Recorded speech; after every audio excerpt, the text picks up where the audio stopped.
Bismillah, alhamdulillah, la haula wa la quwata illa billah. Allahumma salli ala Muhammad wa ala alihi wa ashabihi wa man tabi'ahum bi ihsanin ila yaumiddin wa ba'd. Ayyuhal ikhwah, kita sampaikan Assalamualaikum warahmatullahi wabarakatuh. Untuk jadwal tanya jawab pekan kali ini telah masuk beberapa pertanyaan. Ketika diurutkan ada 4 soal. Semoga kita mendapatkan jawaban benar dan diberkahi oleh Allah Ta'ala. Yang pertama, berkaitan ilmu itu didatangi. Apakah memang orang yang cari ilmu betul-betul harus datang?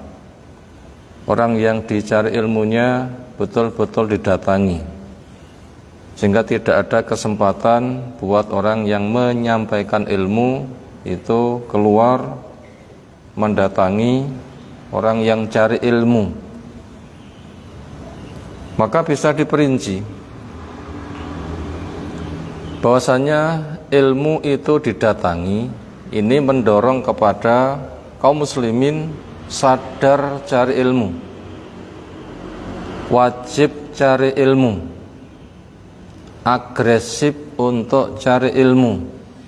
Carilah, keluarlah, itu kewajibanmu.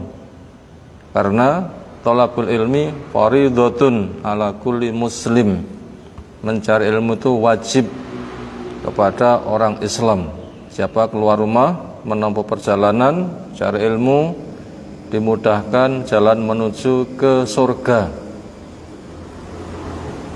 Itu makna ilmu itu dicari, artinya menyadarkan kepada kaum muslimin kamu harus mencari. Adapun ketika sudah sadar mencari, butuh ilmu, harus dihargai, dihormati sebagai petunjuk. Berikutnya mekanisme, caranya. Ini ternyata yang diperbuat Nabi SAW bersama para sahabat luas. Ada sahabat yang jelas keluar rumah mencari, datang ke masjid, datang menuju orang yang dicari. Jin pun juga mereka dihadirkan. Wa id sarafna ilaika nafaram minal jinni yastami'unal Qur'an. Ingatlah ketika kami hadirkan sekelompok jin untuk mendengarkan Al-Quran, mereka juga keluar. Kemudian ketika masyarakat sudah sadar mencari, butuh, wajib, itu mekanismenya ada beberapa. Pertama, yang menyampaikan ilmu juga keluar, yang mencarimu juga keluar, yaitu ketemuan di masjid. Keduanya sama-sama keluar. Yang menyampaikan ilmu ya keluar, punya kewajiban. Yang cari ilmu juga keluar, karena punya kewajiban, butuh, keluar ke masjid. Atau yang kedua, kasusnya ibu-ibu yang minta pada Nabi SAW diajari, mereka disuruh ngumpul di rumahnya siapa begitu. Waktunya, harinya. Ketika sudah disepakati, mereka keluar ke rumah itu, Nabi juga keluar ke rumah itu. Keduanya sama-sama keluar. Kemudian Nabi juga keluar karena diundang oleh sekelompok jin mendatangi mereka. Diberitahu itu tadi tempatnya, di situ tempatnya, itu tandanya. Nabi keluar mendatangi mereka, mereka mengundang. Jadi sama-sama butuh. Kemudian Nabi juga keluar di kesempatan yang lain karena terpanggil kewajiban dakwah. Di antaranya pada musim haji, didatangi kabilah A, didatangi kabilah B, didatangi kabilah C, kemah A, kemah B, kemah C. Nabi keluar untuk menawarkan kepada mereka, saya utusan Allah, bolehkah saya duduk untuk ku bacakan ayat-ayat Allah.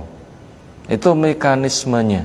Jadi kita kembali, makna ilmu itu didatangi, itu adalah masyarakat harus sadar cari ilmu, hargai ilmu, itu kewajiban, maka ilmu jangan dihinakan. Adapun makna orang yang punya ilmu menyampaikan, jangan menghinakan ilmu dengan mendatangi. Maknanya ilmu jangan direndahkan, ilmu jangan dijadikan alat untuk mencari penghasilan sehingga kamu tawarkan ke sana untuk mencari penghasilan. Nah, itu yang nggak diperbolehkan. Tapi kalau orang yang punya ilmu menyampaikan ke sana kemari, memang itu kewajiban dakwah. Sebagaimana Nabi SAW itu datang ke tempat A, B, itu untuk menyampaikan ilmu, menyebarkannya, dan itu merupakan kewajiban. Maka keluar seperti itu hukumnya boleh, karena itu bukan menghinakan ilmu tapi menyebarkan ilmu. Wallahu a'lam. Itu soal yang pertama.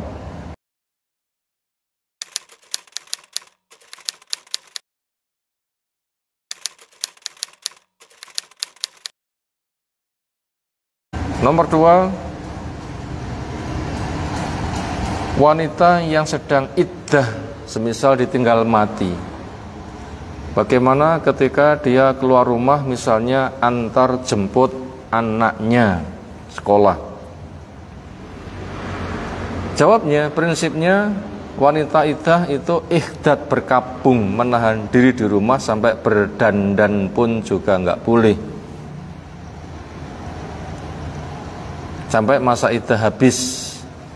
Memang prinsipnya perempuan itu di rumah, tidak keluar. Wa qarna fi buyutikun, kecuali untuk kepentingan mendesak. Kemudian ternyata ada sahabiyah yang iddah, ketika keluar ditegur, "Lu wanita itu kok keluar rumah?" Akhirnya dia datang pada Nabi SAW. "Memang betul ya, nggak boleh keluar rumah sama sekali. Padahal saya keluar rumah untuk memetik hasil kebun, nanti saya bisa bersedekah dengannya." Maka ternyata diizinkan oleh Nabi SAW untuk keluar memetik hasil kebun yang bisa bersedekah dengannya. Kesimpulannya, perempuan yang sedang iddah, tentang hukum keluar rumah, lihat keadaan. Bila tidak perlu, bisa diwakilkan, bisa diatur mekanismenya sehingga tanpa keluar rumah cukup, itu yang paling baik di rumah saja. Tapi apabila butuh keluar rumah dan mendesak, dan itu maslahat dan tidak membahayakan, maka keluar rumah yang seperti itu hukumnya adalah boleh.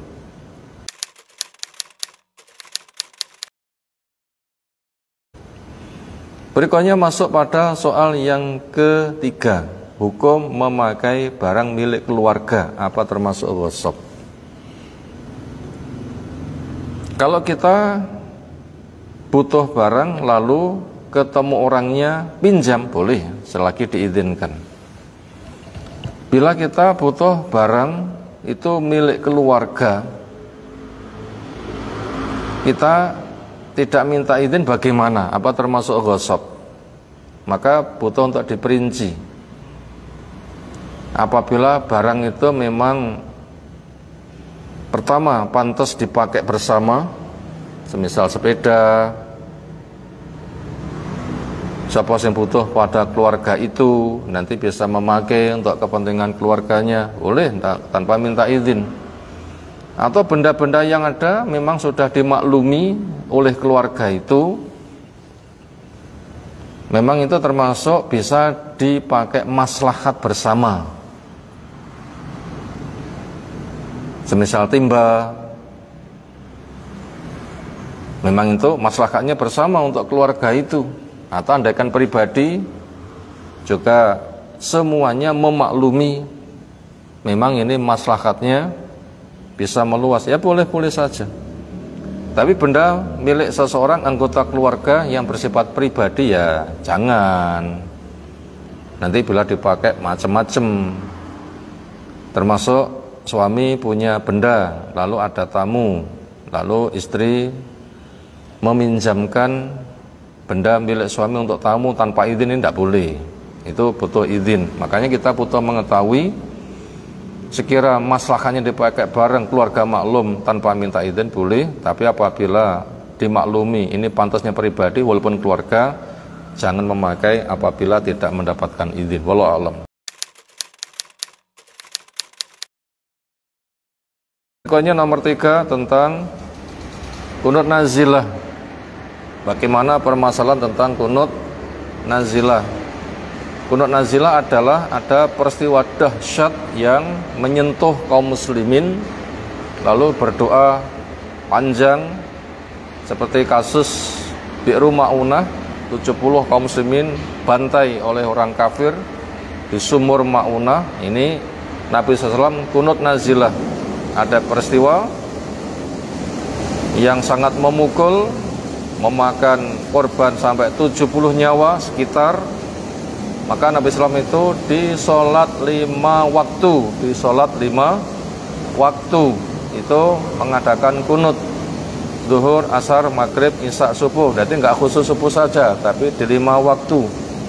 Pada Sami Allahu liman hamidah, Rabbana walhamdu, pada rakaat yang terakhir angkat tangan, jamaah juga angkat tangan mengaminkan. Di situ minta pada Allah, sangatkan siksamu kepada suku anu, dan tolonglah saudara kami si fulan, dan seterusnya, selamatkanlah mereka. Maka itu dikerjakan Nabi SAW itu adalah sampai 1 bulan pada sholat 5 waktu, sehingga tidak khusus pada subuh saja. Demikian, walhamdulillahirabbil alamin. Subhanakallahumma bihamdika, asyhadu an la ilaha illa anta, astaghfiruka wa atubu ilaik. Assalamualaikum warahmatullahi wabarakatuh.